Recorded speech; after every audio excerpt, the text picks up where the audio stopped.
Oh, recording, Otra vez. Tanto picó esa. Hola recording. hermanos, buenas noches. Hola, ¿cómo Oh, estás? Solita, ¿cómo Hola, estás? ¿cómo Hola, están? Solita. Buenas Bien, ¿y noches. vos? ¿Qué ¿Qué tal, Zoila? tal? ¿Cómo Hola. estás? ¿Cómo Bien, estás? gracias al Señor. Hola, Yolita. ¿Cómo anda, hermana? ¿Cómo Feria, ¿cómo anda, estás? Feria? Acá Hola, estamos para Estelita. recibir, Hola para Norma. recibir la Hermano palabra de Dios. Buenos días Bertán. para todos. Buenas noches. Norma, Hola, ¿cómo estás, mi querida? hermana. Buenas Viste, noches. Aldo, entraron todos juntos, Aldo. Entraron todos juntos, ¿eh? Sí, ¿Te pusiste de acuerdo? Marita, ¿cómo estás, Marita? Bien, vos. Bien, Hizo bien, cenar. gracias a Dios. Gracias. Rosalía, ¿cómo estás? Normita, Entraron Delia, todos juntos. Choli, Rosalía, que andaba ahí media flojona. ¿Todo bien?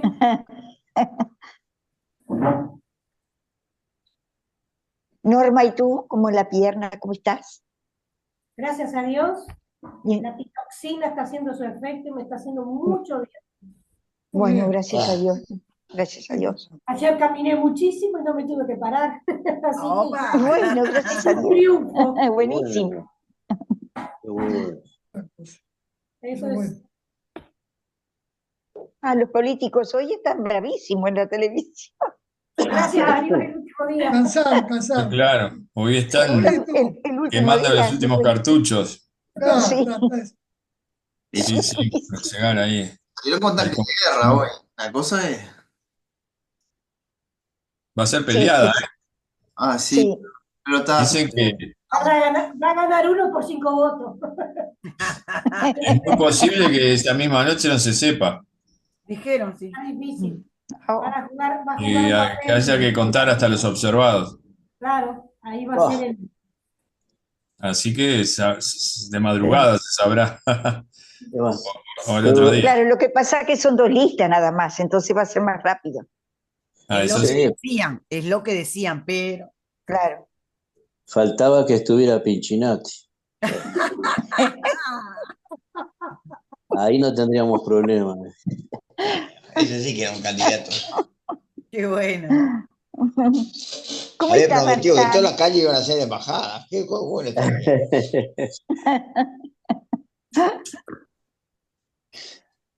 ¿Quiere empezar, Aldo? Bueno, sí, ¿no? No sé Es si verdad.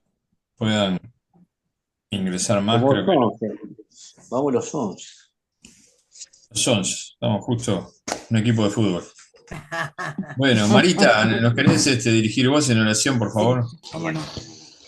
Amado Señor, te alabamos y te damos gracias en este momento, Señor, que tú permites que nos podamos reunir, Señor, ante tu presencia y ante tu palabra, Señor, para que podamos estudiarla, Señor, y también meditar en ella lo que tú nos quieres enseñar. Bendice a tu siervo que va a dar la palabra, Señor, que seas tú hablando a través de su boca, Señor, y ábrenos la mente, el corazón, para recibirla, Señor, y poner en práctica lo que tú quieres que aprendamos. Nos encomendamos a ti, dándote gracias en el nombre de Jesús. Amén. Amén. Bueno, muy bien, hermanos. Vamos a Reyes, ¿verdad? Segunda de Reyes, vamos en el capítulo 18, pero antes vamos a entrar a Adriana. Hola, Adriana. Vamos a hacer un pequeño repaso porque siempre comentamos, ¿no? Que los libros de Reyes realmente son muchas historias, muchos reyes, en reyes inclusive que tienen hasta nombre parecido. A veces es difícil identificar los reyes de Judá, los reyes de Israel, en el tiempo que ellos reinaron, también sus actuaciones, clasificaciones que han tenido, ¿verdad? En el tiempo que ellos reinaron, cómo se comportaron. Entonces todo eso va conformando siempre la lección que viene, ¿no? Entonces siempre es bueno hacer un puesta a punto. Entonces, hacer un pequeño repaso nos viene bien, ¿verdad? Para poder contextualizar. Así que voy a compartir pantalla, a ver si todo me sale bien.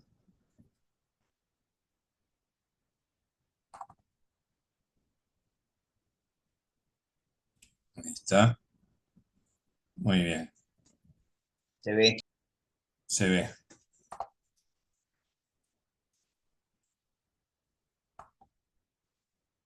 Y ahí se ve mejor, ¿verdad? Impecable. Bien, estamos en Segunda de Reyes. ¿sí? Y ver el propósito de Segunda de Reyes, ¿no? Y como dice esta diapositiva, el propósito del autor fue elaborar la historia de los reinos de Judá, Israel y sus vecinos dentro del contexto de la providencia divina, ¿no? Dentro del control de Dios, ¿verdad? Por eso aparecen los acontecimientos religiosos tanto como los hechos seculares. Es decir, que todos los imperios, ¿verdad?, que rodeaban todas las ciudades, las culturas, también juegan mucho en todo esto, ¿no? Por eso es importante cómo lo va narrando el autor, de manera de ubicarnos, ¿no? En esa ubicación geográfica de cómo sin duda influían también las culturas, ¿verdad? El propósito, como dice después acá, el autor tomó en cuenta el hecho de que las naciones experimentaron sus altibajos, pero siempre dentro de una convicción en que al fin y al cabo, que finalmente Dios estaba en control del destino de cada nación y cada rey. ¿Sí? Eso el Señor lo tenía en control.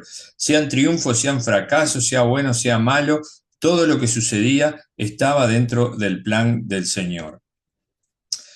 El autor también tuvo celo para comentar sobre los efectos de las acciones de cada rey en relación con Dios y sus mandamientos, ¿no? Es importante, ¿verdad?, cómo la clasificación que se daba, ¿verdad?, tenía que ver en cuanto a la relación de si cumplían o no lo que Dios había establecido, ¿no? Como dice más abajo. Por eso encontramos el resumen de las actividades de cada rey, siempre con las palabras, e hizo lo malo o lo bueno ante los ojos de Jehová. Voy a sacar, permiso, a ver si puedo sacar esto.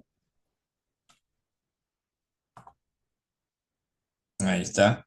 Cualquier cosa me decís, Decio. Lo que no se me fue lo de arriba, ahí se me está yendo. Siempre la clasificación estaba dentro de esto, ¿verdad? Más allá de lo económico, lo político, los triunfos, lo que fuera, más allá de todo eso, se resumían si hizo lo bueno o lo malo ante los ojos de Jehová, ¿no?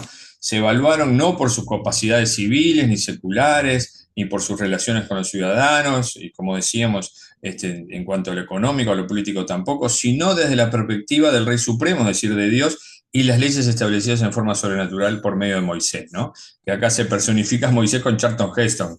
¿Se acuerdan de esta película, Los 10 Mandamientos? No sé, por la década del 60 debe ser. Que ganó un Oscar inclusive, esta película, porque obviamente en su época fue tremenda, ¿no? O sea que estaba establecido si eran buenos o malos de acuerdo a las leyes que se había establecido también a través de Moisés, ¿no?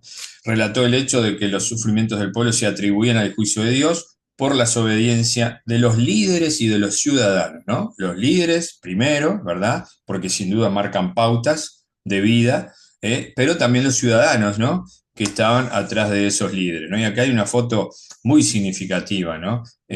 Que es cuando se lleva a Israel cautivo, ¿no?, por el imperio de Asiria, ¿no? Entonces, en Segunda de Reyes se nos narra la historia final de los reinos de Judá e Israel, ¿verdad? Todo lo que que transcurrió en cuanto a estos reinos, ¿verdad? De triunfo, de fracaso, de bueno, de malo, pero que finalmente, primero Israel, el reino del norte, y después Judá, el reino del sur, todos ellos finalizan, ¿verdad? Y acá hay un mapa más o menos ubicando los reinos, ¿verdad? Judá en violeta y en un verde oscuro a Israel, y rodeado, ¿no? Rodeado obviamente por otros imperios también que siempre estaban ahí acechando, ¿no? Siempre estaban en peligro, ¿no? Y uno piensa en el día de hoy, ¿verdad? También lo que es Israel, ¿no? Algo chiquito, como quien dice, rodeado de un mundo árabe, y realmente es un milagro, ¿no? Un milagro que haya existido, y que a su vez siga existiendo, ¿no? Porque ha sido de batalla permanente, ¿no? Bueno, y hoy en día más que nada, ¿no? Pero realmente es impresionante esa nación, cómo se ha mantenido en el tiempo, en esa ubicación y rodeada siempre, ¿verdad?, por peligro. Énfasis de Segunda de Reyes, en este versículo que se dio la lección anterior, que Jehová advertía a Israel y a Judá por medio de todos los profetas y de todos los videntes diciendo: volveos de vuestros malos caminos, guardad mis mandamientos y mis estatutos, conforme a toda la ley que mandé a vuestros padres y que os envié por medio de mi siervo los profetas, ¿no? O sea, siempre había una advertencia importante por medio de los profetas, que a su vez es interesante también saber que claro que los profetas advertían, ¿no? Y los profetas también hablaban, por supuesto, en voz alta, ¿no? Y se dicen, algunos comentaristas dicen que bueno, que esas advertencias que también hacían los profetas llegaban a oídos también de otros reyes, ¿no? De otros imperios, ¿no? También, ¿verdad? De ver cómo el Señor advertía y que sin embargo ellos seguían, en fin, desobediendo, ¿no? Desobedeciendo, ¿no? Pero es interesante en esta lección ese concepto por lo que va a pasar con Sennacherib después, ¿no? Otro énfasis importante, la religión de la condenación de las religiones falsas, ¿no? La condenación de la idolatría. Eso es importante porque la adoración era a Dios. Y siempre decimos que nos convertimos de acuerdo al Dios que adoramos. Ese marca nuestra vida, ¿no? Esos dioses que dominan nuestra vida son fatales.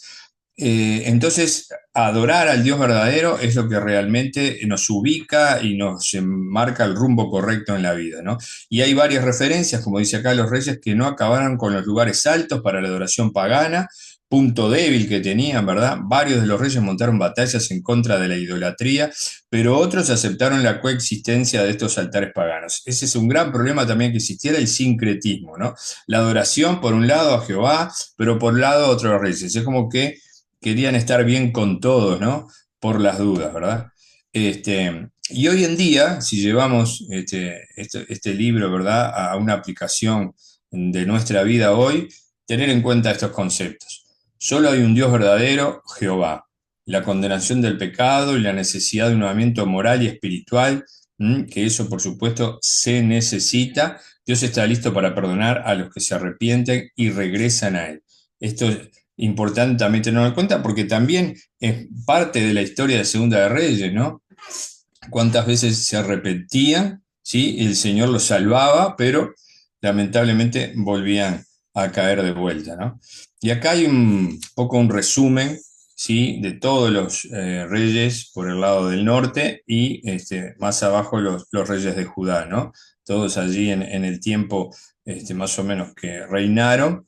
Y en el 722 vean que ahí último rey del norte, que es Oseas, se produce la cautividad por medio de Asiria, ¿no? Y después en Judá, que es en el 586, que va a ser por medio de Babilonia, que es como 135 años más o menos, que va a durar, ¿no?, el reino de Judá, y ahí tenemos, ¿no? Y allí donde dice, vean, acá, Ezequías es el que vamos a estudiar hoy, ¿no? Y bueno, y ahí tenemos más o menos una explicación. 7 de sus 20 reyes murieron asesinados y sin excepción todos fueron juzgados como malos delante de Dios, ¿no? Eso se está hablando del reino del norte.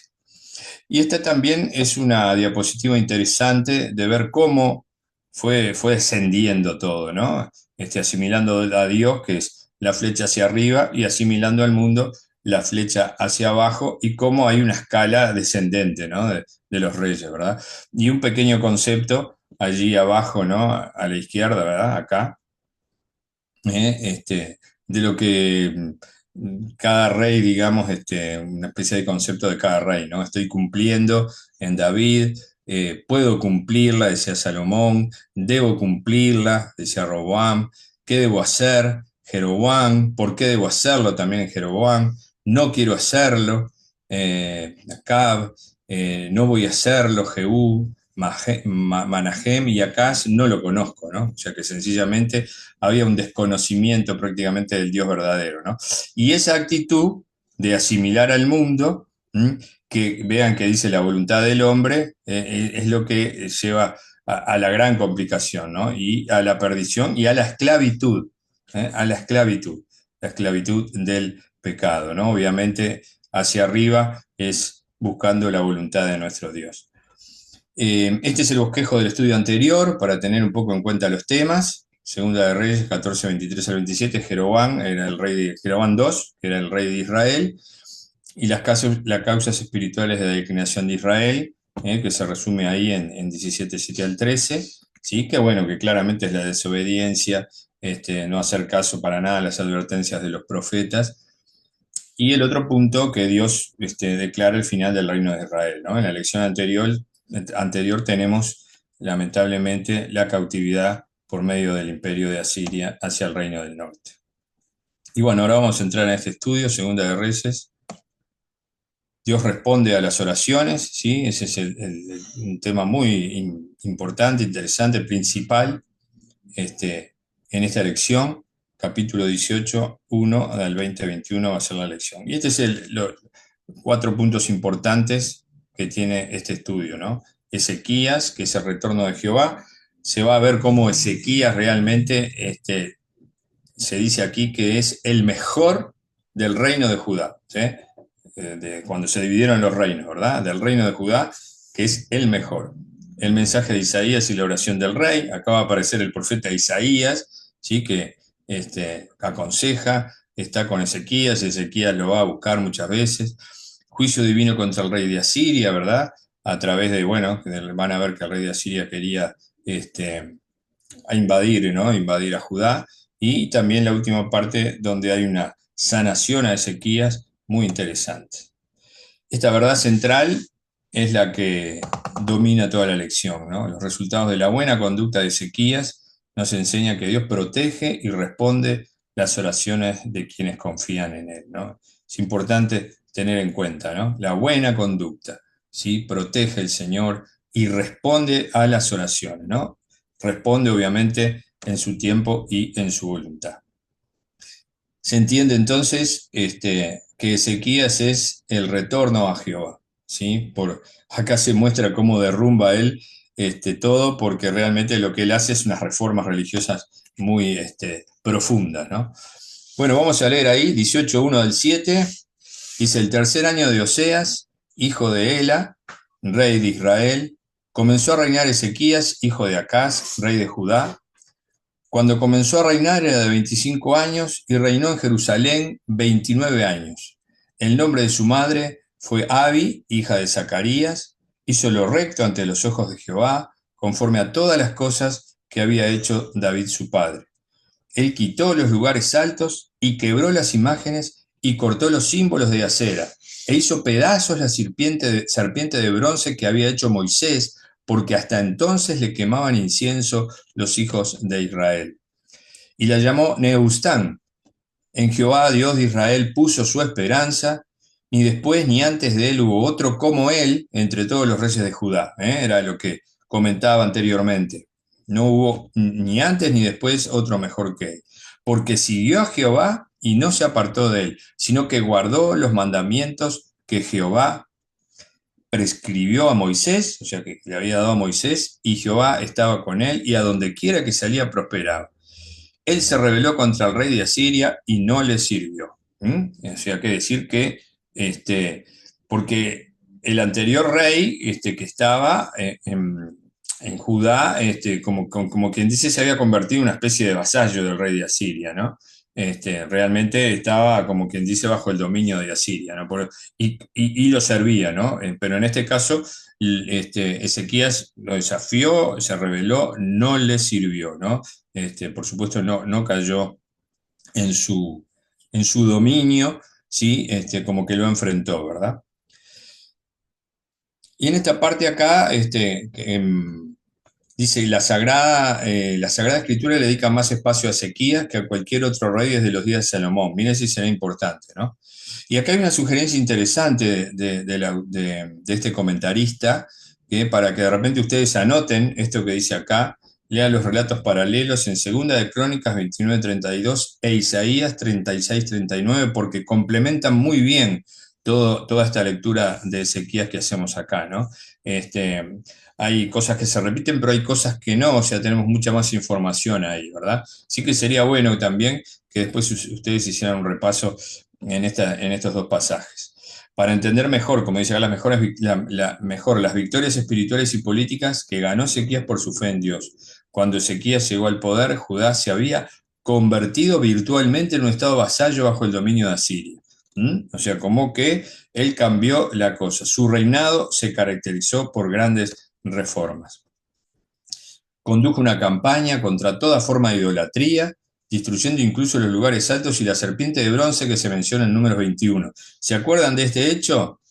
Sí, cuando en el desierto los israelitas, bueno, eran picados por serpientes, Moisés hizo esto, ¿no? Esta serpiente en la cual ellos miraban y se sanaban, ¿sí? Pero ¿qué pasó? Parece que en el tiempo esto se convirtió prácticamente en una idolatría, ¿no? Entonces, bueno, como que de alguna manera le seguían adorando, ¿no?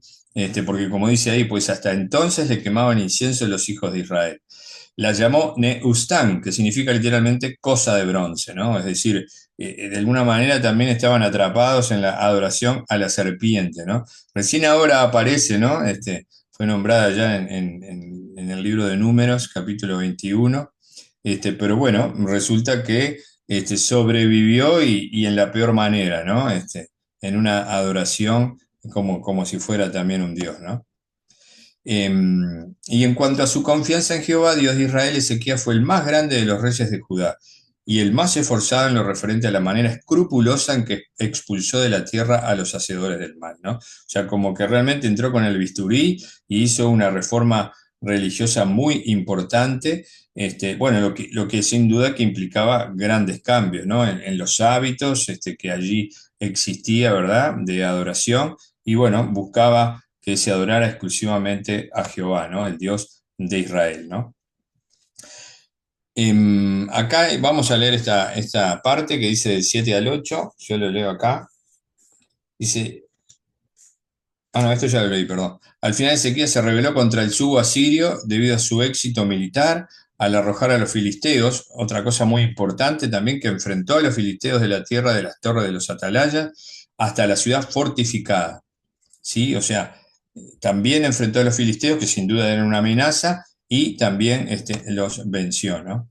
Y acá era lo que quería leer, de la invasión de Judá por Senaquerib, ¿sí? En el versículo 9 voy a leer. Dice, en el cuarto año del rey Ezequías, que era el año séptimo de Oseas, hijo de Ela, rey de Israel, subió Salmanasar, rey de los asirios, contra Samaria y las sitió. Y la tomaron al cabo de 3 años, en el año sexto de Ezequías, el cual era el año noveno de Oseas, rey de Israel, que fue tomada Samaria. Y el rey de Asiria llevó cautivo a Israel a Siria y los puso en Halag, en Jarbor, junto al río Gozán, y en las ciudades de los Medos, por cuanto no habían atendido a la voz de Jehová su Dios, sino que habían quebrantado su pacto, y todas las cosas que Moisés, siervo de Jehová, había mandado, no las habían escuchado ni puesto por obra. O sea, acá lo que tenemos claramente es una especie de resumen de lo que pasó con el reino del norte, ¿no? De la caída de Samaria, ¿no?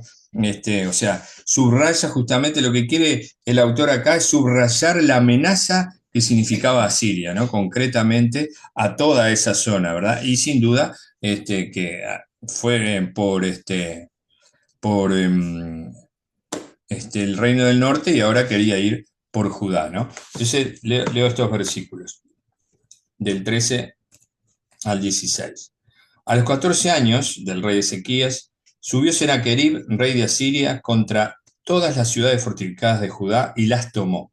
Entonces Ezequías, rey de Judá, envió a decir al rey de Asiria que estaba en Laquis, yo he pecado, apártate de mí y haré todo lo que me impongan.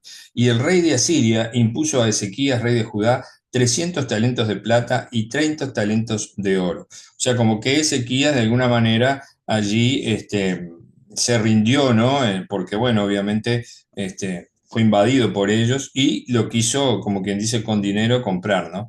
En el 15 dice, dio por tanto Ezequías toda la plata que fue allá en la casa de Jehová y en los tesoros de la casa real.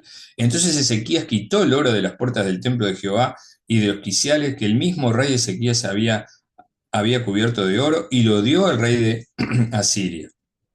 Después el rey de Asiria envió contra el rey Ezequías al Tartán, al Rabsaris y al Rabsés con un gran ejército. Estos son títulos, digamos, de autoridad que tenían, ¿verdad?, estas personas, que es comandante en jefe de campo, jefe de Estado Mayor, ¿sí?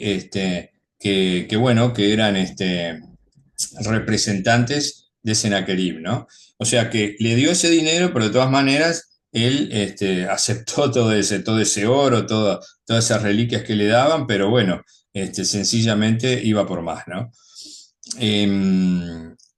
Desde Laquis contra Jerusalén, y subieron y vinieron a Jerusalén, y habiendo subido, vinieron y acamparon junto al acueducto del estanque de arriba, en el camino de la heredad del lavador. Llamaron luego al rey, y salió a ellos Eliacam, hijo de Hilcías, mayordomo, y Sebna, escriba, y Joá, hijo de Asafat, canciller. O sea que sencillamente hubo ahí como una reunión diplomática, ¿verdad?, para negociar, digamos, ¿no? Vinieron los representantes de Sennacherib y estaban por otro lado los representantes de Ezequías. Entonces, bueno, iban como a tratar todo ese conflicto, y los representantes de Sennacherib iban a poner sus condiciones fuertes, ¿no? Como dice ahí, en aquellos días Asiria tenía sus propios problemas, Sargón II había muerto en Babilonia tras una rebelión, ¿sí? Entonces, Asiria, que también tenía cierto enfrentamiento con Babilonia, va para el lado de Judá. Y fue en ese año, en el 701 a.C., que Sennacherib, el sucesor de Sargón, pudo encaminarse a Palestina y Fenicia, ¿no? De esa manera, entonces, quería hacerse de esas tierras, ¿no? Y ahí, como dice, ¿no?, para hacer un poco de historia, en las crónicas de Sennacherib, afirma haberse apoderado de 46 ciudades fortificadas y 200.000 cautivos de Judá, ¿no? O sea, como que era un imperio impresionante que estaba arrasando con todo, ¿no? Y acá lo que venía leyendo, ¿no? Ezequiel le envió un mensaje servil, reconociendo que le había hecho mal al rebelarse, ¿sí? Como que Ezequías se aflojó un poco allí, ¿verdad? Y empezó a pagar, como dice acá, se rebajó pagando 300 talentos de plata, 30 talentos de oro, para impedir un ataque contra Jerusalén. Mientras tanto, Sennacherib estaba en Laquis, al suroeste de Jerusalén, y de camino a Egipto. Entonces mandó esos representantes, ¿no? Que ahí los tenemos en esa figura ahí media cómica, enfrentando a Ezequías, ¿no? 3 oficiales judíos que salieron a encontrarse con los emisarios asirios y a escuchar sus demandas. Como dice ahí, comandante supremo, ministro principal y comandante de campo, y bueno, y la Reina Valera son esos títulos que yo le leí ahora, ¿no? El Tartán, el Rapsaris, el Rapsacés, que eran los títulos que se usaban en ese tiempo, o capaz que es cuestión simplemente de la Reina Valera 60. Ezequías se angustió mucho, profundamente, cuando escuchó la mofa de Rapsacés. Vamos a leer esta parte. En el versículo 19. Y les dijo Rapsacés: decid ahora a Ezequías, así dice el gran rey de Asiria, ¿qué confianza es esta en que te apoyas? Dices, pero son palabras vacías. Consejo tengo y fuerzas para la guerra. Mas ¿en qué confías que te has rebelado contra mí? O sea, como que le estaban diciendo sencillamente que no, de ninguna manera podía rebelarse porque iba a ser hundido, ¿no? He aquí que confías en este báculo de caña cascada en Egipto, porque tenía cierta alianza con Egipto, Ezequías, ¿no? En el cual si alguno se apoyare, se le entrara por la mano y la traspasará. Tal es Faraón, rey de Egipto, para todos los que en él confían, ¿no? Como que también lo tildaban de traidor a este Faraón. En el 22. Y si me decís, nosotros confiamos en Jehová nuestro Dios, ¿no es aquel cuyos lugares altos y altares ha quitado Ezequías y ha dicho a Judá y a Jerusalén, delante de este altar adoréis en Jerusalén? O sea, como que hacían referencia a los altares que Ezequías había quitado, que ellos le... Yo me fui de la campaña al pueblo. Bueno, apaguen el micrófono. Canario. Ahí está. En el 23, ahora pues yo te ruego que des rehenes a mi señor el rey de Asiria, y yo te daré 2.000 caballos, si tú puedes dar jinetes para ellos. O sea, como que había cierta mofa también, ¿no? Decirle como que ni siquiera tenía soldados que podían ocupar a estos 2.000 caballos, ¿no? ¿Cómo pues podrás resistir a un capitán, al menor de los siervos de mi señor, aunque estés confiado en Egipto con sus carros y su gente de a caballo? ¿Acaso he venido yo ahora sin Jehová a este lugar para destruirlo? Jehová me ha dicho, sube a esta tierra y destrúyela. Entonces dijo Elequiem, hijo de Hilcías, y Sebna y Joab, o sea, los representantes de Ezequías, a uno de los representantes de de Sennacherib, te rogamos que hables a tus siervos en arameo. En esta parte es interesante porque les piden que hablen en arameo porque el pueblo estaba ahí en los muros escuchando, ¿no? Para que el pueblo no escuchara. Y resulta que no querían que escucharan, obviamente, para que no tuvieran temor, ¿no? De todo esto que estaban diciendo estas personas, porque obviamente iban a ser invadidos y bueno, no querían que se echara para atrás el pueblo, ¿no? Entonces que hablaran en otro idioma que ellos entendían, pero que el pueblo no, para que estuvieran al margen de esta conversación. Eh, Nosotros lo entendemos y no hables con nosotros en lenguas de Judá, a oídos del pueblo que está sobre el muro, ¿no? Y el 27 dice que este comandante dice, me ha enviado mi señor para decir estas palabras a ti y a tu señor y no a los hombres que están sobre el muro, expuestos a comer su propio estiércol y beber su propia orina con vosotros. O sea, como que decía sencillamente que si no se rendían porque los iban a sitiar, iban a llegar a un estado donde sus propias miserias, digamos, ellos iban a comer, ¿no? Iban a llegar a esa situación. En el 28 dice, entonces el Ramsés se puso en pie, clamó a gran voz en lengua de Judá, o sea que sencillamente habló en el idioma popular que todos lo entendían, ¿verdad? Y bueno, comenzó a decir en el versículo 29, dice, así dicho el rey, no os enganéis, Ezequías, porque no os podrá librar de mi mano. Y no os haga Ezequías confiar en Jehová, diciendo, ciertamente nos librará Jehová y en esta ciudad no será entregada en mano del rey de Asiria. No escuchéis a Ezequías, o sea, como que le hablaba al pueblo, ¿no? Concretamente, para que ellos mismos, de alguna manera, hasta colaboraran en esa invasión, ¿verdad? Que no se resistieran para nada, porque iba a ser peor para ellos. Haced conmigo paz, salid a mí y coma cada uno de su vid y su higuera y beba cada uno las aguas de su pozo, ¿no? Hasta que yo venga y os lleve a una tierra como la vuestra, tierra de grano. O sea, aquí están todas las promesas que le hacían, ¿verdad? Sencillamente se entregaban en paz, no luchaban, que bueno, que iban a tener comida y bebida, como dice aquí. En el 32, la última parte, dice, no oigáis a Ezequías, porque os engaña cuando dice, Jehová nos librará. ¿Acaso alguno de los dioses de las naciones ha librado de su tierra de la mano del rey de Asiria? Porque el imperio asirio, cada vez que llegaba a las ciudades que invadía y conquistaba, destruía, ¿no? Todos sus dioses que tenían, ¿no? Y bueno, acá en el 34 dice, ¿no? Concretamente, ¿dónde está el dios de Hadmad? Y hace referencia a todos esos dioses, ¿verdad? Que ellos destruyeron de otros pueblos, ¿no? Si pudieron estos librar a Samaria de mi mano, dice, ¿no? O sea, como que obviamente no servían para nada, pero bueno, eran dioses, idolatría sencillamente, ¿no? No estamos hablando obviamente de dioses con poder, sino dioses hechos por el ser humano mismo, ¿no? Y bueno, en el 35 dice, ¿qué Dios de todos los dioses de esta tierra ha librado su tierra de mi mano, para que Jehová libre de mi mano a Jerusalén? Pero el pueblo calló, no le respondió palabra, porque había mandamiento del rey, el cual había dicho, no le respondáis. O sea, como que no quería que se enfrentaran directamente con él, ¿no?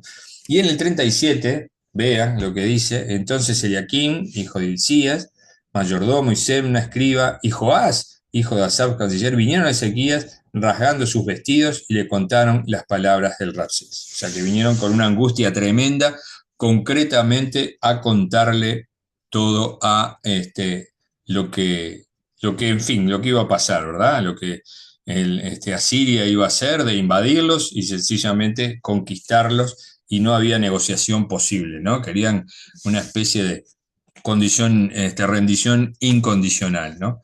Y bueno, acá tenemos estos versículos donde Ezequías se angustió mucho, profundamente, cuando escuchó la mofa del Rabsás, del 1 al 7, dice acá, ¿no? Cuando el rey Ezequías lo oyó, rasgó sus vestidos, se cubrió de cilicio y entró en la casa de Jehová. Y envió a Eliaquim, mayordomo, a Sebna, escriba, y a los ancianos y a los sacerdotes, cubiertos de cilicio. ¿A quién lo envió? Al profeta Isaías, hijo de Amós. ¿Sí? Aquí aparece entonces Isaías, ¿sí? Como consejero también y como intercesor ante Dios, ante esta crisis, ¿no? Que ellos estaban viviendo. Para que le dijese, así ha dicho Ezequías, este día es día de angustia y de represión y de blasfemia, porque los hijos están a punto de nacer y la que da a luz no tiene fuerzas. Quizás oirá Jehová tu Dios todas las palabras del Rabsés, a quien el rey de los asirios, su señor, ha enviado para blasfemar al Dios viviente y para vituperiar con palabras las cuales Jehová tu Dios ha oído. Por tanto, eleva oración por el remanente que aún queda. Vinieron pues los siervos del rey Ezequías a Isaías. O sea, sencillamente le contaron, ¿no?, a Isaías todo lo que pretendía Asiria, ¿sí? Y que además blasfemaban contra el Dios, ¿no? Como que se burlaban sencillamente, ¿no? Y Isaías que responde, dice Isaías en el versículo 6, así diréis a vuestro Señor, así ha dicho Jehová, no temáis por las palabras que has oído, con las cuales me han blasfemado los siervos del rey de Asiria. He aquí pondré yo en él un espíritu y oirá rumor y volverá a su tierra y haré que en su tierra caiga a espada y regresando el Rabsés halló al rey de Asiria combatiendo contra Limna porque oyó que se había ido de Laquis. Y oyó decir que Tiarca, rey de Etiopía, había salido para hacerle guerra. Entonces volvió él y envió embajadores a Ezequías diciendo: así dirás Ezequías, rey de Judá, no te engañe tu Dios, en quien tú confías para decir Jerusalén no será entregada en manos del rey de Asiria. Entonces, acá lo que tenemos es concretamente que le está diciendo que por supuesto que no va a ser atacado porque Dios no quiere que así sea y que además el rey va a recibir una especie de rumor, digamos, donde no va a poder atacar, sino que va a tener que volver porque va a tener que ocuparse de otro que lo va a atacar a ellos, entonces va a tener que defenderse, ¿no? Y acá, bueno, acá hay un poco un comentario de todo lo que estaba diciendo, cómo se angustió Ezequías, cómo envió los mensajeros a Isaías, ¿verdad? Y que le pidió que orara por el remanente de Judá. Isaías allí le contestó, ¿no?, lo que yo acabo de leer, que no temiera al rey de Asiria, porque Dios pondría un espíritu de temor sobre él y oiría una noticia, ¿sí?, que fue la que acá leíamos, para que volviera a su tierra, ¿no? ¿Dónde moriría? Dice acá, ¿no? Cuando el Rabsés volvió a Laquis, se encontró que Senaquerib había cambiado el asalto a la fortaleza vecina de Limna. Senaquerib oyó decir que Tiarca, rey de Etiopía, en el Bajo Egipto, es decir, la parte sur, avanzaba para atacarle. O sea, Senaquerib, como dice acá, sintió ese rumor, ¿verdad?, que iba a ser atacado y bueno, tenía que ir a defender. Entonces, apresuradamente trató de atemorizar a Jerusalén para que se rindiera de inmediato y envió una carta, ¿no? O sea, Senaquerib no podía hacerlo directamente, entonces mandó una carta como que se posponía eso, pero que iba a volver a insistir, ¿no?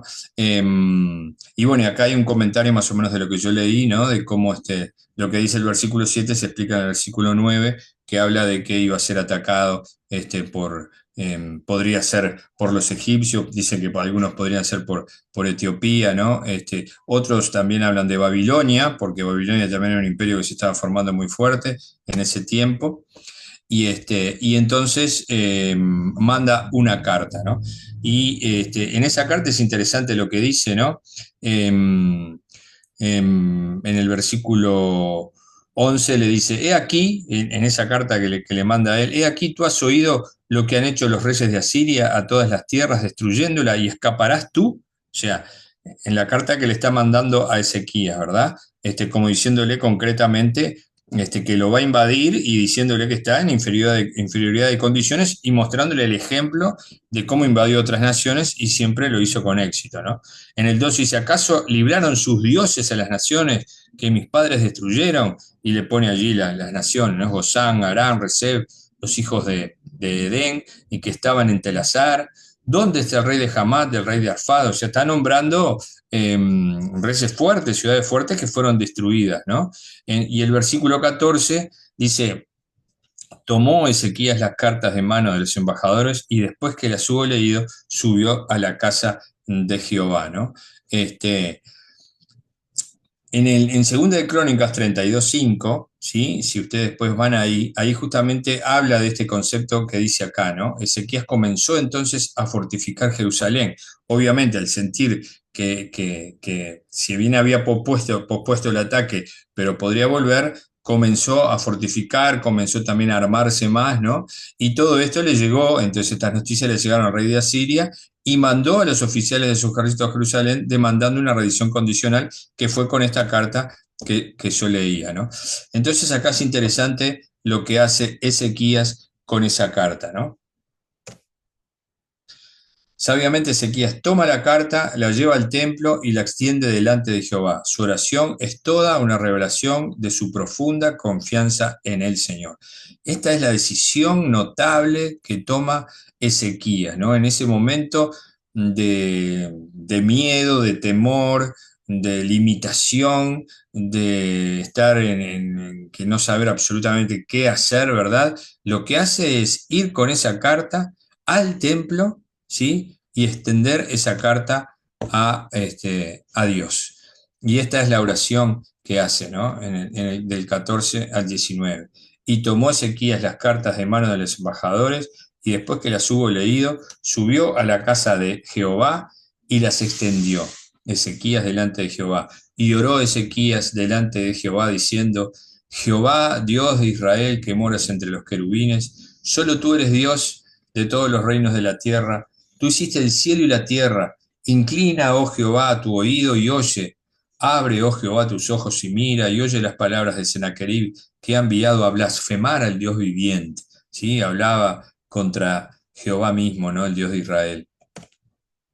Es verdad, oh Jehová, que los reyes de Asiria han destruido las naciones y sus tierras, y que echaron al fuego a sus dioses, por cuanto ellos no eran dioses, ¿sí? Los echaron al fuego porque realmente no eran dioses, sino obra de manos de hombres, madera o piedra, y por eso los destruyeron.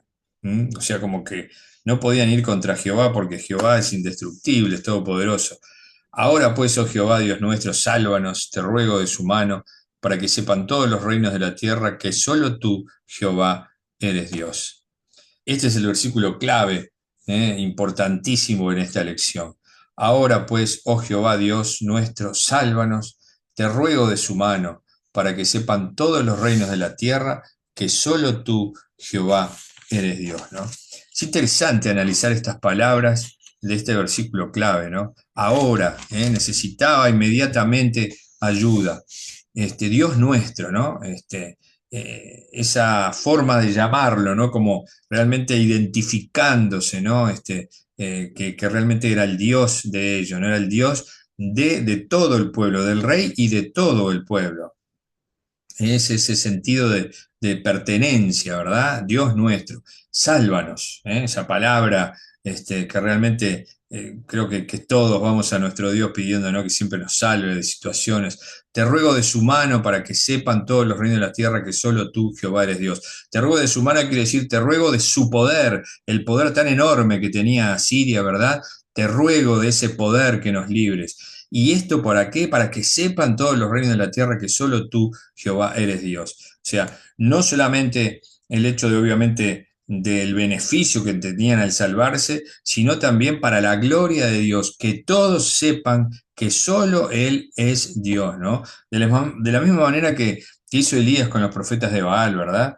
Que él como que ridiculizó a todos los dioses de estos profetas, mostrando cómo Jehová de Israel era el único Dios. De la misma manera, ¿no? Que esa función que iba a ser Dios también era para que todos supieran, ¿no? El testimonio allí, ¿verdad?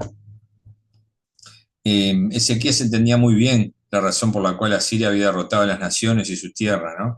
Los dioses en que ellos confiaban para recibir protección no eran dioses sino obra de madera o piedra, ¿no? Sencillamente ponían su esperanza en dioses que eran inútiles, ¿sí? Eran obras creadas por el hombre, ¿no? Esas idolatrías que solo el hombre le da poder, ¿no? Nosotros le damos poder muchas veces a cosas que no la tienen y dejamos que esas cosas nos dominen, ¿no? Pensemos a veces en los dioses que nosotros podemos tener sin darnos cuenta de lo que impone esta cultura, esta sociedad, ¿verdad?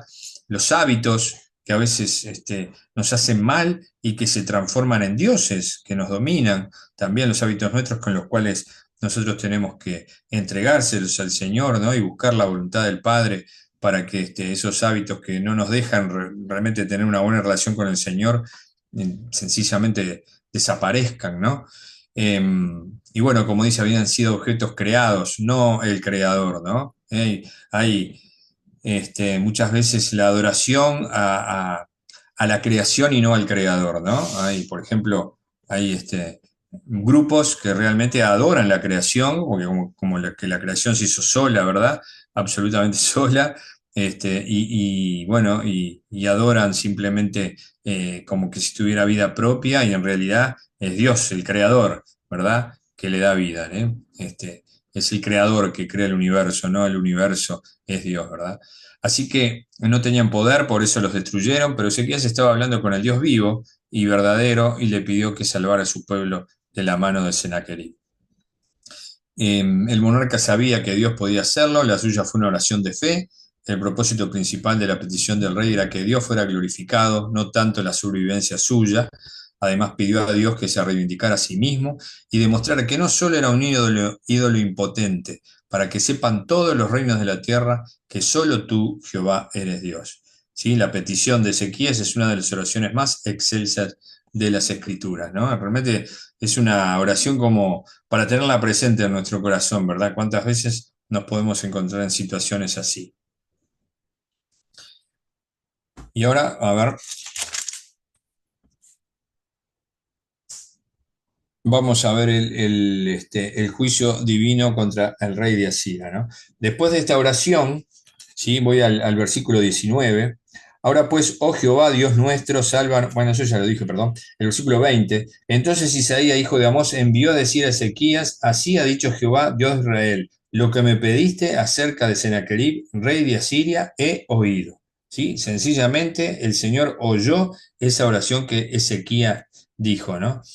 Y en el 20, que está acá, dice, que fue lo que leí, en el 21 dice, esta es la palabra que Jehová ha pronunciado acerca de él. La Virgen, hija de Sión, te menosprecia, te encarnece detrás de ti, mueve su cabeza la hija de Jerusalén. Es interesante este versículo porque acá Dios como que se muestra un padre de Judá, y como que tiene una hija, esa hija es la hija virgen, sí, que no va a ser tocada de ninguna manera, que no va a ser abusada, que no va a ser violada, para nada, sí, sino que va a ser protegida, ¿no? Entonces como que la menciona así con este título medio poético, la Virgen hija de Sión te menosprecia, o sea, como Judá te menosprecia a ti, ¿no? Él quiso menospreciar a Judá, pero Dios le contesta de esta manera, ¿no? Y en el 22 dice, a quien has vituperiado y blasfemado, y contra quienes has alzado la voz y levantado en alto tus ojos contra el Santo de Israel, por mano de tus mensajeros, has vituperiado a Jehová.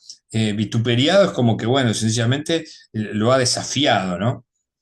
Y has dicho, con la multitud de mis carros he subido a las alturas de los montes, a los más inaccesibles del Líbano, y cortaré sus altos cedros, sus cipreses más escogidos, me alojaré en sus más remotos lugares, en el bosque de sus feraces campos, de los frondosos campos, digamos, ¿no? Y acá en el versículo 27, vean lo que dice, ¿no? He conocido tu citación, tu salida, tu entrada y tu furor. Todo esto tengamos en cuenta que se lo está diciendo a Sennacherib, ¿no? Por cuanto te has aislado contra mí, por cuanto tu arrogancia ha subido a mis oídos, yo pondré mi garfio en tu nariz, o sea, como que sencillamente lo va a agarrar como una vaca y lo va a tironear, y mi freno en tus labios, y te haré volver por el camino por donde viniste. Y esto te daré por señal, oh Ezequías. Acá comienza a hablarle a Ezequías, ¿no? Este año comeréis, o sea, le da como señal, digamos, lo que va a pasar, ¿no? Sencillamente también en el reino de Judá. Dicen que había sido una época de muy poca cosecha, por ejemplo, problemas tenían en ese sentido, pero bueno, acá el Señor le da una señal importante. Comeréis lo que nacerá de suyo, y el segundo año de lo que nacerá de suyo, y el tercer año sembraréis y segaréis, y plantaréis viñas, y comeréis el fruto de ellas, y lo que hubiera escapado, lo que hubiera quedado de la casa de Judá, volverá a echar raíces abajo y llevará fruto arriba, ¿no? Porque saldrá de Jerusalén remanente, y del monte de Sión los que se salven. El celo de Jehová de los ejércitos hará esto. Por tanto, así dice Jehová acerca del rey de Asiria: no entrará en esta ciudad ni echará saeta en ella. O sea, no sencillamente no va a entrar en la ciudad, ¿verdad? Ni tampoco habrá ninguna flecha ahí que hiera a nadie, ni vendrá delante ella con escudo, ni levantará contra ella baluarte. Por el mismo camino que vino volverá, y no entrará en esta ciudad, dice Jehová, porque yo ampararé esta ciudad para salvarla, por amor a mí mismo y por amor a David, mi siervo. O sea, la fidelidad de Dios a sí mismo, ¿verdad? Sencillamente de que el plan que Él estableció, eso se va a cumplir, porque Dios, cuando hablamos de tu fidelidad grande, hablamos de la fidelidad que Dios tiene a sí mismo, de todo lo que dice se va a llevar adelante. Y por amor a David, ¿no? Aquí nombra a David mi siervo porque recuerden que le hizo una promesa, ¿verdad? Que su reino no iba a dejar de existir, ¿no? Y bueno, acá hay un comentario un poco de todo esto, la respuesta de Dios a la petición de Ezequías, que vino a través de Isaías y que fue enviada al rey por medio de un mensajero. Dios dijo a Ezequías que había oído su oración y anunció un mensaje de castigo con Sennacherib, rey de Asiria, en respuesta a su blasfemia. Y como decía, ¿no? En los primeros versículos están dirigidos a Sennacherib y los otros versículos, 29 al 34, se dirigen a Ezequías. Es como una especie de canción de burla contra Asiria, ¿no? Como decíamos, ¿no? Describe a Jerusalén como la Virgen, hija de Sión, que se burla de las amenazas de Asiria, ¿no? La protección, ¿no? Que habla como padre de Judá, como que cuida a una hija virgen que no va a ser atacada, ¿no? Y denuncia a Sennacherib por blasfemar al santo nombre de Dios, por jactarse. Él se jactaba, Sennacherib, de todo lo que había hecho, ¿no? Destruir los grandes hombres, los altos cedros, sus cipreses más escogidos, y entrar a los palacios del monte de Sión, ¿no? Los lugares más remotos y sus bosques. Hasta ahí llegaba este imperio, ¿no? Sennacherib se jactaba de esto. Lo que no entendía era que todo lo que había logrado era lo que Dios había determinado que se hiciera, o sea que también eso estaba dentro del plan de Dios. Dios le conocía por dentro y por fuera y había determinado bajarle los humos de su arrogancia desmedida, enviándole de vuelta a Sirio con su ejército. Y bueno, seguidamente el Señor se volvió a Ezequías, le dio una señal de que los asirios no conquistarían a Jerusalén. Hacía ya 2 años que el pueblo de Judá no podía recoger cosechas normales a causa de la presencia de Siria, pero comería cosas que crecerían sin tener que cultivarlas, ¿no? Esa es la señal que el Señor le da a Ezequías. Luego, en el 3er año, estarían tan seguros de que no habría amenaza de ataque que podrían llevar a cabo sus actividades normales. No solo sobreviviría el pueblo de Jerusalén, sino que el rey de Asiria no se le permitiría entrar y, como dice acá, ni siquiera lanzar una saeta, ¿no? Una flecha a ese lugar. Vean qué clase de protección, ¿no? Perfecta está haciendo el Señor, ¿no? Y bueno, entonces acá en estos, hay unos pasajes acá que se muestra el juicio divino que hace el Señor contra Asiria, ¿no? En el versículo 35 dice: y aconteció que aquella misma noche salió el ángel de Jehová y mató en el campamento de los asirios a 185.000. Y cuando se levantaron por la mañana, he aquí que todo era cuerpos de muertos. En el 36, entonces Sennacherib, rey de Asiria, se fue y volvió a Nínive, donde se quedó. Y el 37, y aconteció que mientras él adoraba en el templo de Yisroc, su dios, Adramelech y a Saracer, sus hijos, lo hirieron a espada y huyeron a tierra de Ararat, y reinó en su lugar Esar, su hijo. Es decir que todavía pasó eso, ¿no? La derrota y muerte de Sennacherib, son los versículos que leíamos. Aquella misma noche el ángel de Jehová visitó el campamento de Asiria y mató 185.000 soldados. Cuando los hombres se levantaron por la mañana, solo encontraron cadáveres. Y aquí está lo que sucedió también con Sennacherib, sus propios hijos, ¿no? Sennacherib volvió a su capital, Nínive, donde murió 20 años más tarde. Vivió 5 años después de la muerte de Ezequías. La profecía de Isaías se cumplió cuando 2 de los hijos de Sennacherib lo asesinaron y un tercero, Sardón, reinó en su lugar. O sea, sus propios hijos lo mataron, ¿no? Acá se cumple entonces esa profecía, ¿no? Esa revelación que tuvo, ese rebelarse, mejor dicho, que tuvo contra Judá y queriendo desafiar a Ezequías, que era un rey bueno, sin duda, y que fue lo mejor en Judá. De esa manera fue como lo pagó Senaquerib. Y acá vamos a entrar al capítulo 20, ¿sí? Que acá hay otra parte muy interesante.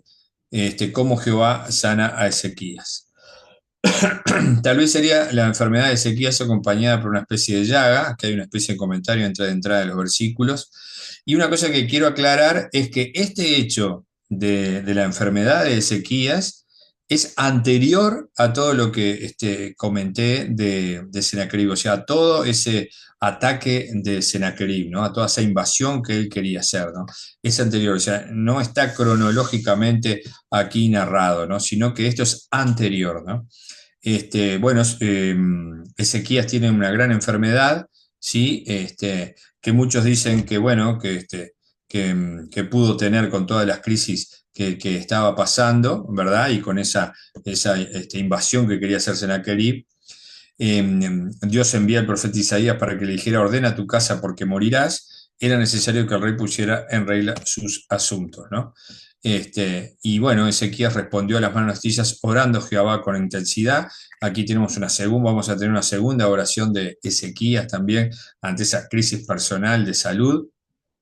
El rey pidió al Señor que hiciera memoria de que siempre había andado delante de él en verdad y con íntegro corazón y comportándose como un digno rey de Dios.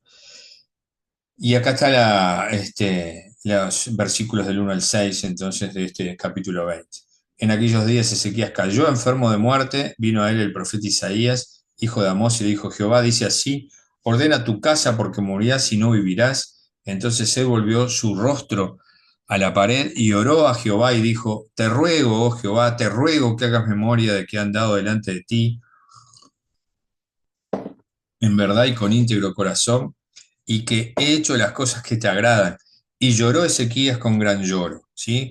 Que hay una segunda oración entonces de Ezequías al Señor ante esa amenaza de salud, de muerte que tenía, ¿no? Y acá hay un cambio, ¿no? Y antes que Isaías saliese hasta la mitad del patio, vino palabra de Jehová a Isaías. Es decir, Isaías le había avisado que iba a tener una enfermedad de muerte. Ezequías ora y hay un cambio inmediato, diciendo: vuelve y di a Ezequías príncipe de mi pueblo, así dice Jehová, el Dios de David tu padre. Yo he oído tu oración y he visto tus lágrimas. Y he aquí que yo te sano. Al tercer día subirás a la casa de Jehová y añadiré a tus días 15 años y te libraré a ti y a esta ciudad de mano del rey de Asiria y ampararé esta ciudad por amor a mí mismo y por amor a David mi siervo. Acá hay una corrección, como quien dice, un poco en lo que dice Jehová, ¿verdad? Ante la oración de Ezequías, porque si se quiere, Ezequías tuvo como una especie de oración un poco egocéntrica, ¿no? Porque habló de él, de lo que le había hecho y que, bueno, que quería sanarse. Pero acá hay como una pequeña corrección porque dice que va a amparar esta ciudad por amor a mí mismo y por amor a David mi siervo. O sea que la sanidad que va a tener también está vinculado con esto, ¿no? Por amor a mí mismo ampararé esta ciudad, ¿no? O sea, es como que esta sanidad de Ezequías es para la gloria de Dios, ¿no? Y también por amor a David, o sea, siempre dentro del plan de Dios, ¿no? Esta solicitud hecha por el rey en oración tuvo un resultado delante de Dios, y antes que Isaías saliese del palacio de regreso a casa, vino palabra de Jehová el profeta para darle entonces este mensaje que acabamos de leer, ¿no? Que su muerte sería pospuesta, ¿no? Y bueno, se dice que como es un hecho anterior a toda esa crisis que estaba viviendo Ezequías con Senaquerib, se dice que justamente uno de los propósitos que tuvo esta sanidad fue que él estuviera vivo para hacerle frente, ¿no? A Senaquerib, ¿no? La frase en aquellos días se refiere a los días de la invasión de Jerusalén, como venimos hablando, por Senaquerib, que se registra en los versículos estos pasados que hemos leído. Y bueno, Dios añade 15 años más a la vida de Ezequías en respuesta a su petición de misericordia, ¿no? El rey murió en el 686 a.C., lo cual se sitúa este acontecimiento allí en el 701, ¿no? El año en que Senaquerib invadió Judá. O sea, tengamos en cuenta que se cuenta al revés los años en el Antiguo Testamento. Ezequías se había comportado como un verdadero hijo de David en la forma en que reaccionó al primer mensaje, su oración, lo que dijo y sus lágrimas, sus sentimientos que respaldan sus dichos, movieron a Dios para sanarlo. Isaías fue entonces el que anunció, Isaías era el intercesor, ¿verdad? El profeta entre Dios y es el que llevaba el mensaje. Que al tercer día estaría lo suficiente bien como para subir a adorar en la casa de Jehová, ¿no? Es interesante este número, el tercer día, ¿verdad? Como en la resurrección de nuestro Señor, ¿no? El número 3 es un número muy importante en la Biblia. Vamos a ver cuando leemos que siempre lo encontramos vinculado con hechos muy importantes. Además, el Señor prometió añadir a sus días 15 años más. Le prometió librarlo a él, a su ciudad de la mano del rey de Asiria, por amor de sí mismo y por amor a David. ¿Sí? Por eso decimos que tiene mucho que ver la sanidad de Ezequías para poder enfrentar entonces a toda invasión de Asiria. A continuación, Isaías ordenó un tratamiento para la enfermedad del rey, ¿no? En 21, acá en unos versículos, habla de la masa de higos, que era bien conocida por el mundo antiguo como remedio para sanar a los diviesos, o sea, los diviesos es como bultos infecciosos, ¿no? Y úlceras, pero los médicos de Ezequías no se lo habían recetado. Y algunos piensan que ese remedio fue diseñado para demostrar el poder sobrenatural de Dios en la recuperación del rey, ¿no? Acá en estos versículos, en el versículo 7, dice, y dijo Isaías, tomad masa de higos, y tomándola la pusieron sobre la llaga y sanó, ¿no? Así que acá tenemos una medicina, la masa de higos, ¿no? Para las úlceras y esos bultos, esos que puedan salir infecciosos, según dice aquí, ¿no? Y después hay un hecho muy también interesante en el versículo 12 de este capítulo hasta el 19, ¿no? Que vean que dice, en aquel tiempo, Merodach Baladán, hijo de Baladán, rey de Babilonia, envió mensajeros con cartas y presentes a Ezequías porque había oído que Ezequías había caído enfermo. Recordemos que Babilonia también se estaba constituyendo como un gran imperio, ¿no? Muy poderoso, ¿verdad? Y fue a visitarlo a Ezequías, porque, bueno, se enteró que estaba enfermo. Y vean que en el versículo 13 Ezequías lo oyó, le mostró todas las casas de sus tesoros, plata, oro, especias y ungüentos preciosos, y la casa de sus armas y todo lo que había en sus tesoros. Ninguna cosa quedó que Ezequías no le mostrase así en su casa como en todos sus dominios. Y así sigue, ¿no? Mostrándole, le mostró todo, no hubo lugar, riqueza que no le mostrara, ¿no?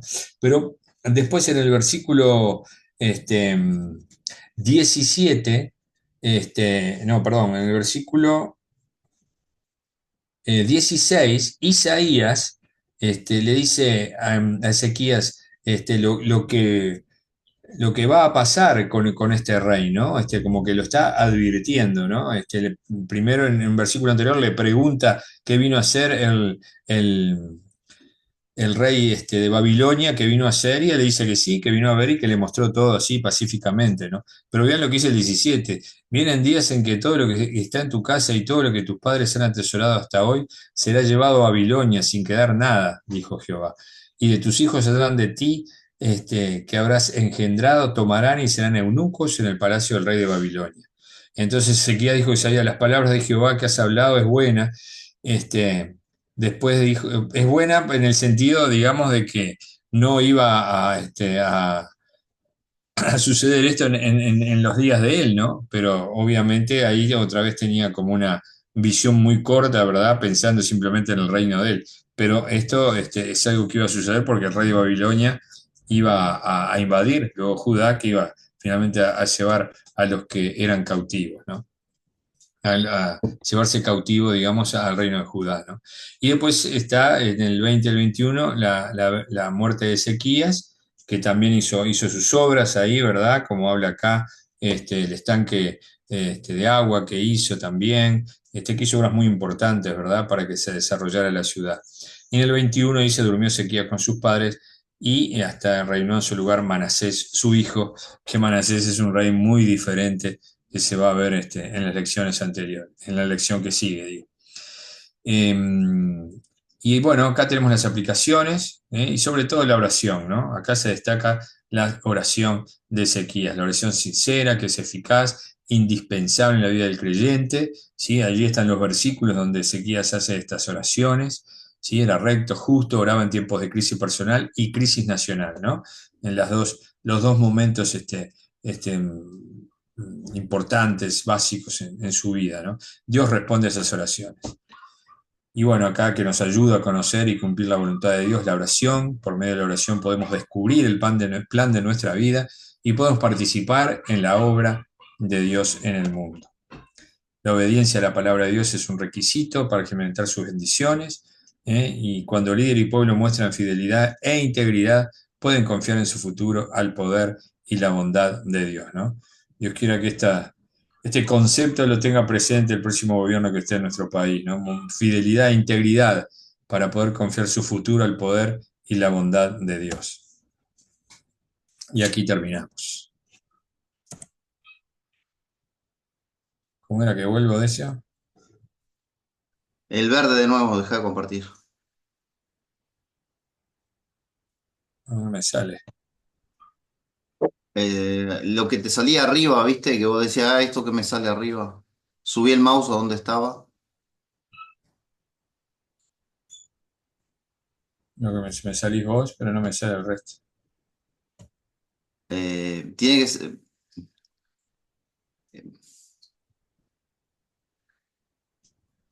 Para que yo No me sale compartir. ya lo arreglo, para.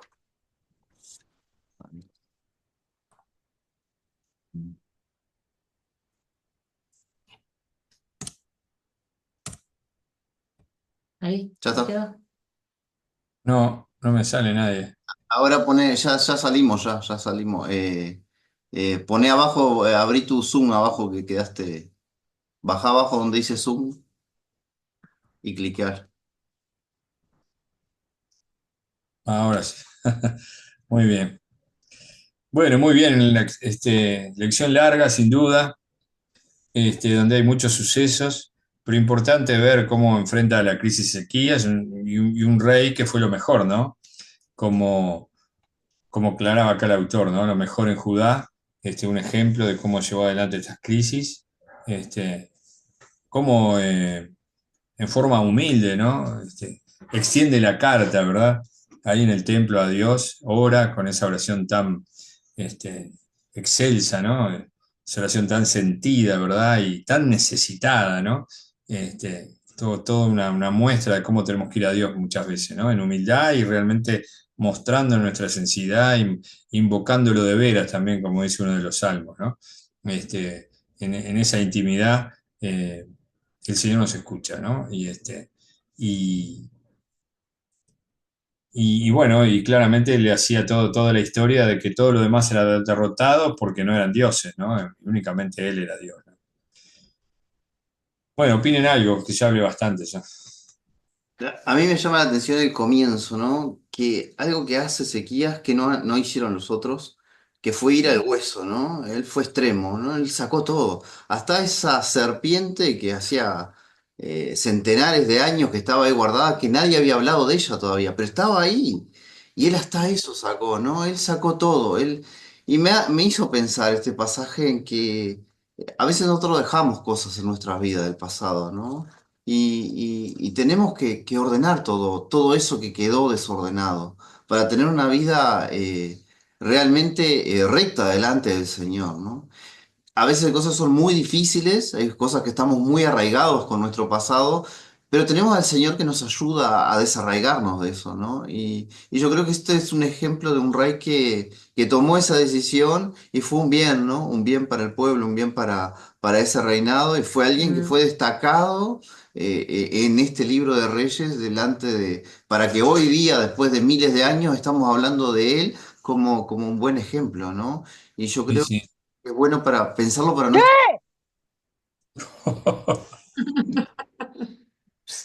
La brava, Eva. Está en batalla ahí. Bueno, no, ya está bien. Bueno, es un buen ejemplo para que tomar esa decisión, ¿no? Que esas cositas que van quedando y las vamos dejando y bueno, nos vamos adaptando a este mundo, lo vamos llevando, pero en realidad el mismo Pablo nos enseña que nosotros no debemos amoldarnos de este mundo, sino transformarnos en la renovación de nuestro entendimiento. Y creo que fue eso lo que hizo Ezequías, ¿no? Él se transformó en esa renovación y bueno, un poco ordenar nuestra vida, ¿no? Esas cositas que han quedado, ¿no? Que hay que arreglarlas, ¿no? Porque es importante, ¿no? Muchas veces esas cosas detienen nuestro crecimiento, detienen nuestra relación con Dios, detienen nuestra relación con nuestros hermanos, nuestro crecimiento en familia, nuestro crecimiento en Cristo y el obrar de Dios en nuestras vidas, ¿no? Sí, sí, muy interesante lo que decís eso, ¿no? De que fue hasta el hueso, ¿no? Y cuántas veces nosotros no hacemos eso con nuestras cosas, ¿no? Con nuestra vida, no vamos al hueso, ¿no? Que él fue hasta ese hecho de la serpiente, ¿no? Algo que parecía que había quedado olvidado, ¿no? Y que es algo que nosotros tenemos que hacer también en nuestra vida, ¿no? ¿Cuántas veces tenemos que también decir como David, ¿no? Examíname Dios y quítalo si hay algo perverso en mí, ¿no? Hacer ese examen frente al Señor, ¿verdad? Porque a veces pasa, ¿no? Cosas que nos condicionan, que nos dominan y que trancan nuestra relación con el Señor, ¿no? Y aquí Ezequías hizo una reforma muy importante, ¿no? Muy importante, profunda realmente, ¿no? Profunda, profunda. Yo creo que hay que destacar de Ezequías dos cosas que son fundamentales para nuestra vida: la oración y la obediencia. Son Sí, dos cosas que son relevantes en este rey. Y, totalmente. y logró lo que logró porque, bueno, hizo eso. Oró y se sujetó al Señor, lo reconoció y obedeció. Sí, Cosas sí, que a veces, como decía Decio, estamos ahí, a sí, mitad. Hay sí, sí. cositas que a veces nos trancan, nos La, dejan. la obediencia Parece que obedecemos, pero no obedecemos. sí, tiene que ser completa. La dependencia, ¿no? Que mostraba Ezequiel de Dios, ¿no? Total, ¿no? La Ahorita vas a importancia de la decir algo. oración. La importancia de la oración. ¿Cuál es importante? Sí, Orar es realmente maravilloso, ¿no? Dios contesta toda oración realmente cuando oramos con profundidad. Es agradable sí, todas esas cosas. Gracias, hermano. Gracias porque realmente una clase muy bonita, ¿no? me alegro. Realmente Y importante eso. la oración que él hace, las palabras que utiliza, ¿no? Genial. Realmente importante. Porque también era para que Dios se manifestara en esa gloria y en esa única verdad de ser el único Dios, ¿sí? Sencillamente, ¿no? Más allá del beneficio que le pedía a él de ser salvo, que se manifestara como único Dios, que todos conocieran que él era el único Dios. Está más cerca de contigo. Marita primero levantó la mano y después Marcelo. Así, Yo mirando la última parte, ¿no? Donde vinieron estos de Babilonia, que se enteraron que estaba enfermo, él ahí yo pienso que cometió un error, ¿no? Porque lo primero que mostró fue todo lo que tenía, todo lo que sí, tenía. sí. Y ahí Isaías le pregunta, ¿qué es lo que le mostraste, no? Y él le dice todo lo que tengo. Realmente ahí fue un error que como ser humano cometió, ¿no? Que tendría que haber dicho lo que hizo Dios en la salvación de esa enfermedad que tenía, ¿verdad? Y que Dios le dio esos 15 años y que de 3 días sanó. Entonces todo el mundo se enteró y vinieron a verlo. Pienso Sí, yo, no sé, sí, sí. estoy equivocada. Él lo mostró muy confiado y en cierta forma como orgulloso de todo lo que tenía. Y después Pero Isaías le dice lo que va a Vanidad. pasar, ¿no? Con todas esas cosas. estaba labrando el terreno para que, bueno, para la ambición de Babilonia. Exacto. Marcelo, Buenas noches, hermanos, ¿cómo están? ¿qué tal, Marcelo? ¿Viene vos? Estoy con mala señal, por eso estoy sin imagen. ¿Me Adelante, escuchan ahí? adelante. Sí, sí, No, dos cositas. Uno, me hizo acordar eso de cuando el rey le muestra a los babilonios todo lo que tiene, como pagado de sí mismo, me hizo acordar aquella parábola de Jesús de que había derribado sus galpones porque tenía tan buena cosecha que iba a hacer nuevos galpones. para poner toda la cosecha porque creía que podía solucionar todo lo que se le presentara en la vida. Y esa noche Dios le habla y dice que viene a buscar su vida y que le sirvió toda la soberbia por olvidar a quien le debía todo. Eso por un lado. Y lo otro breve es que tú decías de la importancia del número 3 y el 5 en la numerología bíblica es el número de la gracia de Dios y la gracia perfecta de Dios en este caso porque 15 es 3 veces 5. La Claro, gracia perfecta de múltiple. Dios para con el rey. Eso nomás. Abrazos. Bueno, muy bien. Sí, sí, muy interesante también eso, porque a veces el hacer alarde justamente de lo que tenemos puede jugar en nuestra contra totalmente y obviamente también poder aferrarnos a eso, ¿no? Bueno, que aferrarnos a eso no es aferrarnos a Dios, ¿no? Y esto que vos contabas, ¿no? De que mostraba sus graneros, estaba aferrado a eso, ¿no? Qué peligro se corre, ¿no? Realmente qué peligro se corre, ¿no? Y qué interesante el tema de la oración en el sentido de que Dios sabe todas las cosas, Él sabe lo que nosotros necesitamos, Él sabía lo que necesitaba Ezequías, Él sabía, y, y muchas veces se usa estos versículos como para decir, ah, mira, Ezequías torció el brazo de Dios, porque Dios había dicho una cosa, después Ezequías oró y Dios cambió. Pero en realidad no es que Dios haya cambiado y se haya, a causa de que Ezequías oró y él le torció el brazo, sino que, porque Dios no es así, Dios es todopoderoso y Dios sabe todas las cosas, sino que hay un propósito, hay una enseñanza para Ezequías, hay una enseñanza para Isaías, hay una enseñanza para nosotros y las oraciones que nosotros hacemos, Dios ya sabe lo que necesitamos. Dios ya sabe todo lo que nosotros necesitamos, pero Dios estableció la oración para nosotros también disponer delante de Él nuestra dependencia de Él, ¿no? Y esto creo que es algo muy importante de entender, que nosotros con nuestras oraciones no torcemos el brazo de Dios. Nosotros no Claro, cambiamos la dirección a Dios. Nosotros simplemente ponemos evidencia de nuestra sinceridad delante de Él, de nuestra necesidad delante de Él. Y bueno, y al tener comunión con Él, nosotros vamos a ir entendiendo lo que realmente es mejor para nosotros, ¿no? Porque lo importante no es lo que nosotros queremos, sino lo que nosotros necesitamos. Y muchas veces nosotros oramos lo que nosotros queremos y no oramos lo que necesitamos, ¿no? Y a veces Dios permite tanto tiempo de oración, tanto tiempo de búsqueda, para que en el proceso nosotros entendamos que no es lo que nosotros queremos en la oración, sino que es lo que nosotros necesitamos. Y ahí es donde Dios, porque Dios podría darnos todo lo que necesitamos sin que nosotros pidiéramos, ¿no? Pero Dios funciona así. sí, sí, sí. Sí, sí. Creo que en ese sentido, como vos decís, es que nosotros mismos hagamos conciencia de nuestra dependencia del Señor y de que se trata no exactamente de lo que nosotros pedimos, porque lo que nosotros pedimos puede ser de repente modificado por el Señor, pero bueno, eso es lo que el Señor quiere para nosotros. Y nosotros en ese proceso podemos hacer conciencia, digamos, de lo que el Señor quiere para nosotros, ¿no? Somos conscientes de eso, ¿no?